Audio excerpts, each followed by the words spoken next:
Kembali bersama kami di Sapa Indonesia Malam, saudara. Meluasnya varian Omikron membuat pemerintah mewaspadai penularannya bagi jemaah umroh Indonesia. Kemenak disebut berencana menutup sementara pemberangkatan umroh. Namun, Menteri Agama Yakut memastikan yang dihentikan adalah kebijakan satu pintu, bukan pemberangkatan umroh. Kementerian Agama disebut menghentikan sementara pemberangkatan jemaah umroh Indonesia pada Sabtu 15 Januari lalu. Sebelumnya, pemberangkatan perdana pintu umroh dari Indonesia telah dibuka sejak 8 Januari lalu. Namun, pemerintah melalui Menteri Agama Yakut Khalil Qomas menyatakan bukan penghentian keberangkatan, tapi pemerintah memberlakukan satu pintu atau one gate policy yang ketat. Menak juga menghimbau masyarakat menjalankan prokes yang ketat di tengah penyebaran Omikron. Kita tetap memberlakukan one gate policy, ya. Semua jamaah umroh harus berangkat dari asrama haji. Ya, pulang juga harus melalui tempat karantina. Prokes juga harus ketat untuk menjaga terutama keamanan kenyamanan para jamaah. Kami menghimbau tahan diri dulu deh, gitu. Tetapi kembali lagi itu berpulang ke hak masing-masing gitu, paham kan? Bentuknya himbauan ya Pak? Iya, himbauan sebaiknya jangan berangkat dulu karena Omikron masih tinggi. Kementerian Agama sudah menetapkan keberangkatan satu pintu melalui asrama haji embarkasi Pondok Gede, Jakarta sejak awal keberangkatan jemaah umroh. Pada keberangkatan perdana 8 Januari lalu, setidaknya ada 1.731 orang diberangkatkan untuk ibadah umroh di Arab Saudi. Dari jumlah itu, ada 28 orang yang dinyatakan positif COVID-19, baik itu jemaah dan juga termasuk tim advance dari pihak Kementerian Agama. Sementara itu, Ketua Fraksi Partai Gerindra Ahmad Muzani menyampaikan bahwa hari ini akan kembali diberangkatkan lebih dari 400 jemaah umroh dari Bandara Soekarno-Hatta. Yang saya dengar kan 470 akan kembali umroh tanggal 17. Jadi mudah-mudahan dan mereka akan sepulang kan harus menjalani karantina. Kira-kira mudah-mudahan semuanya dalam keadaan baik-baik saja. Gitu, kira-kira. Jemaah umroh yang akan pergi dan kembali ke tanah air melalui Bandara Soekarno-Hatta akan melalui proses pemeriksaan PCR. Dan setelah kembali ke tanah air akan menjalani karantina kepulangan selama 7 hari. Tim Liputan Kompas TV. Saudara, baru saja dibuka 8 Januari lalu, perjalanan ibadah umroh WNI ke Arab Saudi kembali ditutup Kementerian Agama. Apakah penutupan kembali perjalanan umroh ini dipicu lonjakan kasus COVID-19 varian Omikron? Kita akan bahas lebih lengkap bersama dengan Mas Duki Baitlawi, juru bicara Wakil Presiden. Ada juga Syam Resviadi, Ketua Umum Asosiasi Haji Umroh Nasional. Kita akan sapa. Selamat malam Pak Mas Duki, selamat malam Pak Syam. Assalamualaikum. Waalaikumsalam warahmatullahi wabarakatuh. Ya, waalaikumsalam warahmatullahi wabarakatuh. Ya. Saya ke Pak Mas Duki dulu. Mas Syam, ya. Saya ke Pak Gimana, Mas Duki dulu, saya konfirmasi ya Pak. Ini betul Ya, silakan. pemerintah menghentikan kembali perjalanan umroh WNI ke Arab Saudi setelah baru dibuka beberapa hari lalu? Iya, betul. Saya kira itu keharusan lah dari kita ya untuk menjaga yang lebih baik gitu ya. Umroh saya kira ibadah yang baik, tapi mencegah terjadinya bahaya saya kira itu harus diutamakan. Pak Mas Duki, Prinsip itu yang harus kita dahulukan. baik, prinsip menjaga keselamatan masyarakat didahulukan pemerintah, tapi sempat dikonfirmasi oleh Menteri Agama bukan umrohnya yang ditutup, tapi penerapan satu pintunya. Saya konfirmasi sekali lagi, Pak Mas Duki, sementara pemerintah menghentikan pemberangkatan umroh bagi masyarakat Indonesia. Jadi saya kira gini, one gate policy itu yang dilakukan oleh pemerintah itu saya kira sudah benar ya. Dalam pengertian bahwa untuk melakukan manajemen kontrol keberangkatan jamaah umroh, saya kira apa yang dilakukan oleh Menteri Agama itu sudah bagus, sudah tepat gitu ya.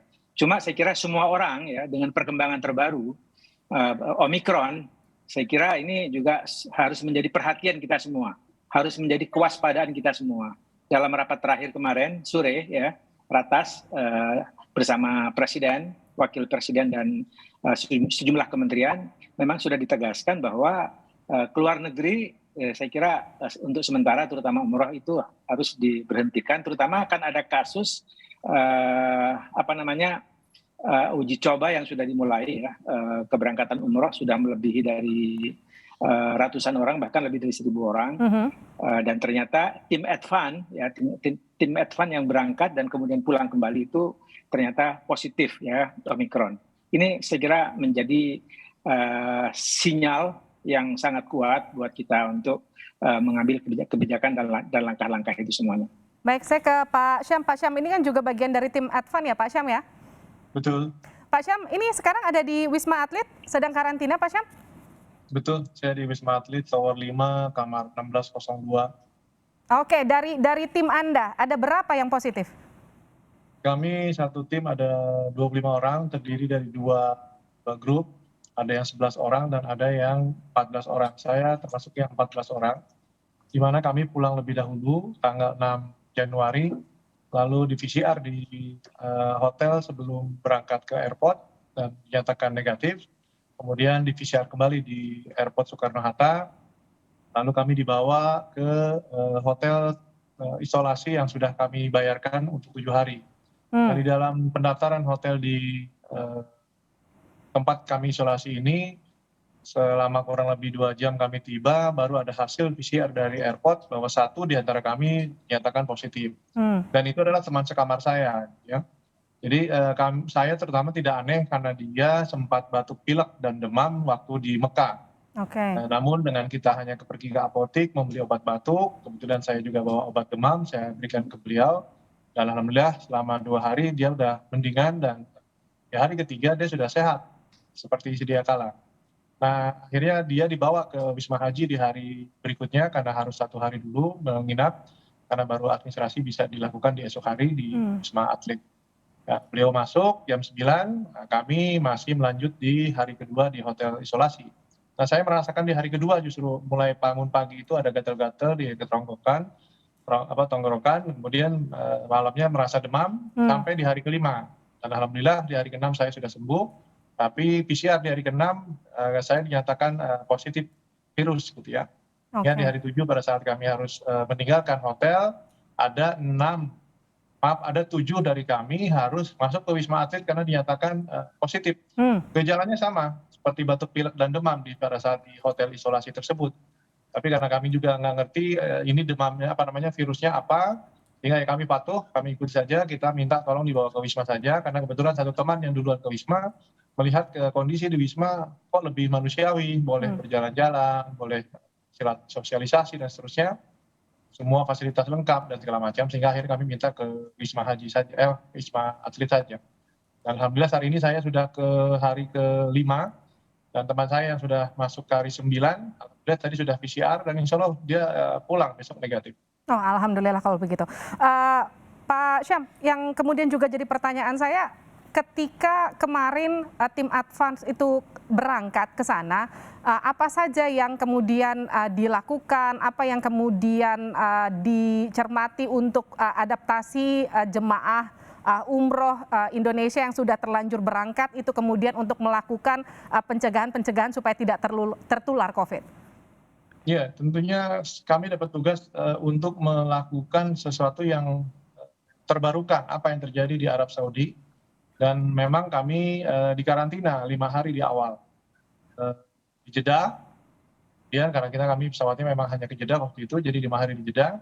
Baru di hari ke-5 setelah PCR pertama, PCR kedua kami dinyatakan negatif, lalu kita boleh berangkat ke Madinah. Dan alhamdulillah di Madinah kita menggunakan aplikasi Tawakalna, hingga bisa masuk ke dalam Raudhah, ke Masjid Nabawi untuk sholat-sholat. Namun memang dikawal juga oleh muassasah apabila memang satu grup besar ingin masuk ke Raudhah, untuk ibu-ibu maupun bapak-bapak kita dikawal oleh muassasah yang kita kerjasamakan. Kemudian di hari berikutnya atau setelah kami berada di Madinah kita ke Mekah untuk umroh, kita juga mendaftarkan diri di aplikasi Tawakalna sesuai dengan jam ketibaan kami dan beberapa jam setelah kami tiba, kami sudah meng-apply dan alhamdulillah diterima oleh Tawakalna dan 14 dari grup kami ini masuk semua ke jam dan hari yang sama pada saat kita tiba di Mekah, sehingga selesai umroh lalu juga kami melaporkan kepada Pak Menteri dari kondisi dan apa-apa saja yang sudah kami lakukan, sehingga ambil kesimpulan bahwa screening di asrama haji di hari pertama perlu lebih perketat untuk tidak betul-betul sterilisasi dari orang luar. Tidak boleh ada yang masuk, tidak boleh ada yang ikut-ikut nginap dan seterusnya, dan tidak perlu juga ada yang ikut-ikut ngantar dalam bis sampai ke airport, bahkan sempat mengantar lagi sampai ke dalam pintu gate dan segala macam, sehingga betul-betul kami steril. Walaupun terus terang juga kami sulit sterilisasi 100% karena di dalam pesawat toh ada tercampur juga dengan jemaah lain. Betul. Tapi intinya bahwa kami keberangkatan sudah clear. Karena kami boleh masuk ke Arab Saudi tanpa harus dikarantina atau dimasukkan ke rumah sakit yang karena terpapar positif. Nah, ternyata yang kami tidak sangka adalah pada saat kita kepulangan. Kami setelah di PCR di hotel sebelum 1 hari kepulangan, hasilnya negatif sehingga kami boleh naik pesawat dan pulang ke Indonesia.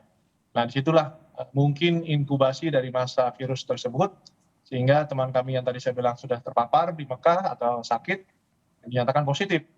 Hanya memang kami sampai saat ini belum mengerti inikah virus Omikron atau bukan gitu ya. Karena memang gejalanya sama seperti influenza atau batuk pilek demam biasa kita di Indonesia, maupun kalau seandainya kita pulang dari luar negeri, khususnya umroh haji, pasti orang pada batuk dan pilek dari sana. Demikian, Mbak. Oke, saya ke Pak Mas Duki. Pak Mas Duki, apa yang terjadi pada rekan-rekan kita di tim advance yang kemarin berangkat ini, salah satunya Pak Syam, ini kan jadi pelajaran besar tentu untuk pemerintah. Bagaimana kemudian evaluasi, apalagi ini juga nanti prokes seperti ini juga akan diterapkan pada pemberangkatan jemaah haji nantinya. Apa yang dilihat pemerintah? Ya, ada 2 hal saya kira Mbak ya. Pertama, apa yang dialami oleh Pak Syam itu dan kawan-kawan juga kemungkinan bisa juga dialami oleh jamaah umroh yang akan pulang. Jadi saya kira Pak Syam dan kawan-kawan, begitu juga jamaah umroh yang sebentar lagi juga akan pulang, itu saya kira akan kita jadikan evaluasi seperti apa sebenarnya kejadian duduk perkaranya, dari apakah dia memang terkena Omikron atau apa dan segala macam itu. Saya kira itu harus kita seriusi. Itu yang pertama. Yang kedua, sebagaimana kita ketahui bahwa transmisi lokal dari Omikron ini sekarang sudah lebih besar dibandingkan ya dengan orang yang terkena virus Omikron itu yang bepergian ke luar negeri. Jadi yang transmisi lokal lebih besar. Dan itu semuanya ada di Jakarta. Sehingga kalau kemudian kita akan lanjutkan ibadah umroh dengan one gate policy yang ada di Cengkareng, itu saya kira Jakarta saat ini justru sangat-sangat berbahaya. Bahkan sebenarnya sebaiknya kemarin sudah dihimbau oleh Menteri Kesehatan, oleh Pak Luhut, oleh Presiden, oleh Wapres, dikatakan saya kira orang-orang Jakarta sebaiknya jangan keluar kota, apalagi keluar negeri. Jangan bergerak keluar rumah kalau tidak penting. Sebaliknya juga begitu. Orang-orang yang di luar Jakarta jangan ke Jakarta saat ini. Karena sekarang ini sedang ibaratnya itu, kalau ibarat Menteri Kesehatan, sekarang tim kesehatan seluruhnya, termasuk stakeholder warga, sedang memerangi Omikron. Kita harus menang melawan Omikron, kira-kira seperti itu.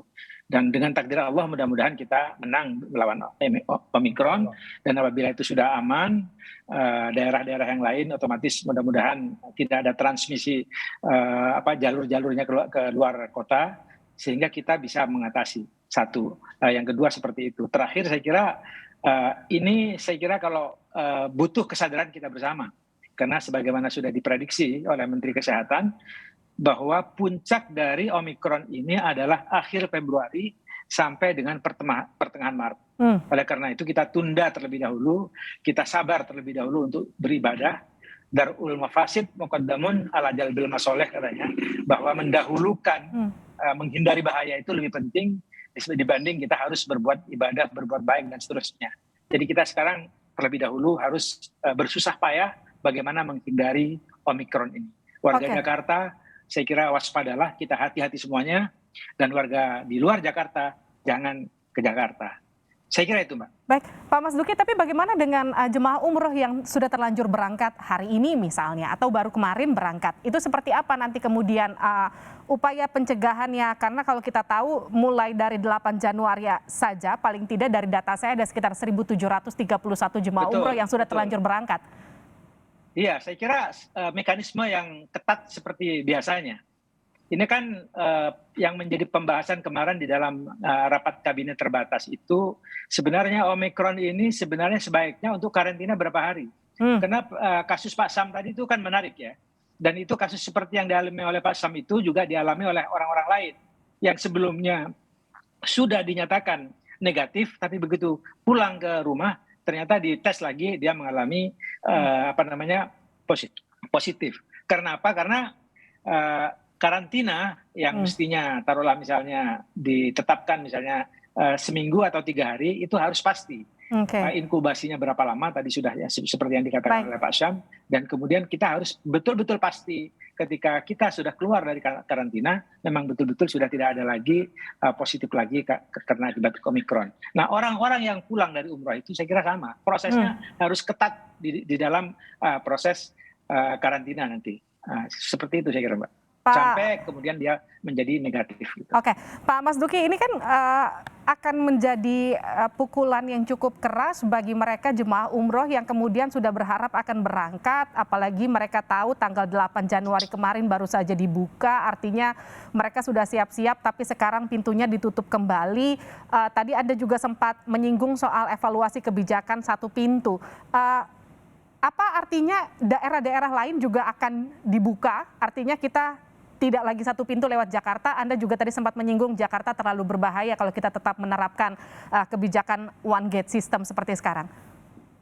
Oh enggak, jadi bukan berarti ketika one gate policy itu sekarang itu dievaluasi karena memang kondisi Omikron di Jakarta sangat-sangat parah, lantas kemudian di luar Jakarta dibuka, enggak.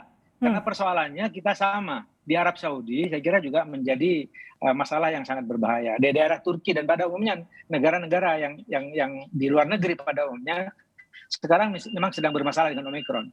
Sehingga oleh karena itu bukan persoalan membuka di daerah atau di Jakarta, tapi yang lebih utama adalah bagaimana kita menyelamatkan warga secara keseluruhan. One gate policy itu sebenarnya adalah bentuk kehati-hatian supaya semuanya terkontrol, tapi ternyata kan Jakarta sekarang parah. Oleh karena itu semuanya kita evaluasi kembali. Oke, sebelum jadi saya ke Pak Syam, tidak dilaksanakan sebagaimana yang kita rancang. Baik. Kepada jamaah semuanya yang rencana berangkat, ya harap bersabar karena memang semua kita tidak inginkan. Kita semuanya menginginkan beribadah, kita semuanya juga menginginkan bahwa negeri ini segera bangkit secara ekonomi. Oleh karena itu kita harus berhati-hati, harus bersabar agar tetap bangkit ekonomi dan kita bisa melaksanakan ibadah umroh tetapi dengan tingkat kehati-hatian yang tinggi, tidak menimbulkan korban baru. Kira-kira seperti itu. Per kapan ditutupnya Pak Mas Duki, per hari ini, per besok? Saya kira ini semuanya sudah ditutup sementara lah untuk ini ya, karena memang kondisinya sangat berbahaya sudah. Oke, saya tinggal proses dari Kementerian Agama mungkin secara resmi akan diumumkan kebijakannya.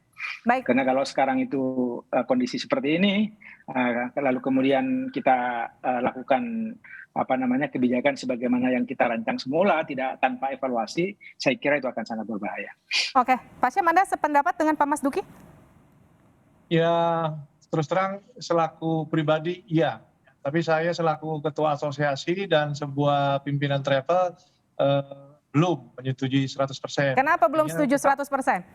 Menunggu keputusan untuk hasil evaluasi secara komprehensif dari tim Satgas dan pemerintah tentunya agar betul-betul mempertimbangkan. Karena apa yang kami alami ini sesungguhnya semua teman-teman yang mengalami sekarang total mungkin sekitar 15 dari yang tim advance kami ini, itu seperti kehidupan biasa-biasa, kami tidak mengalami hal-hal yang sakit parah dan segala macam. Tapi kami ikhlas dimasukkan ke Wisma Atlet agar bisa jadi satu penelitian dan bisa mengambil satu kesimpulan. Nanti mungkin jenis virusnya apa, gejalanya apa, sehingga pada saat kami 5 hari ke depan sudah dinyatakan boleh pulang, itu bisa jadi satu kesimpulan bahwa kami berbahaya atau tidak virus Omikron ini, kalau memang Omikron atau virus apa namanya nanti, sehingga itu menjadi bahan evaluasi dari pemerintah untuk bisa meneruskankah umroh kita atau harus ditutup sementara sampai tadi bahwa ada Satgas menyampaikan puncak dari Omikron ini Februari atau sampai Maret gitu ya. Tapi untuk secepat mungkin menutup, tunggu dulu Pak, dengan hormat Pak Mas Duki, karena kami 2 tahun betul-betul mendam, tidak berlaku apa-apa, sehingga ini adalah satu titik terang buat kami para penyelenggara untuk bisa memberkatkan para umroh atau jemaah umroh kami. Namun memang dalam kondisi pandemi, terus terang aja juga kaget pada saat kita sudah siapkan oleh Pak Menteri bulan Oktober, sejak Bu Menteri Menlu menyatakan ada diplomatic untuk bisa berumroh, ternyata kasus varian daripada COVID ini bermunculan, terutama di Omikron di akhir tahun gitu ya.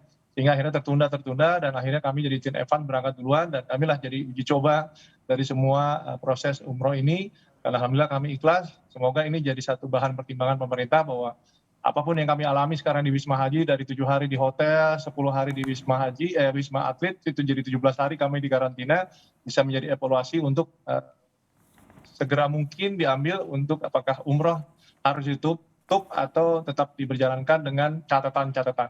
Terima kasih.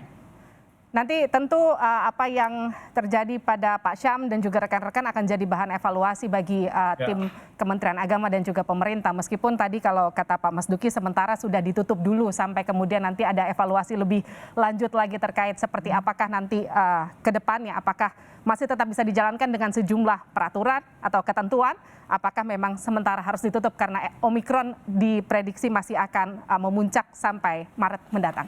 Terima kasih telah bergabung bersama kami Pak Syam, sehat-sehat, salam untuk rekan-rekan yang ada di Wisma Atlet. Terima kasih juga Pak Mas Duki Baitlawi telah bergabung bersama kami di Sapa Indonesia Malam.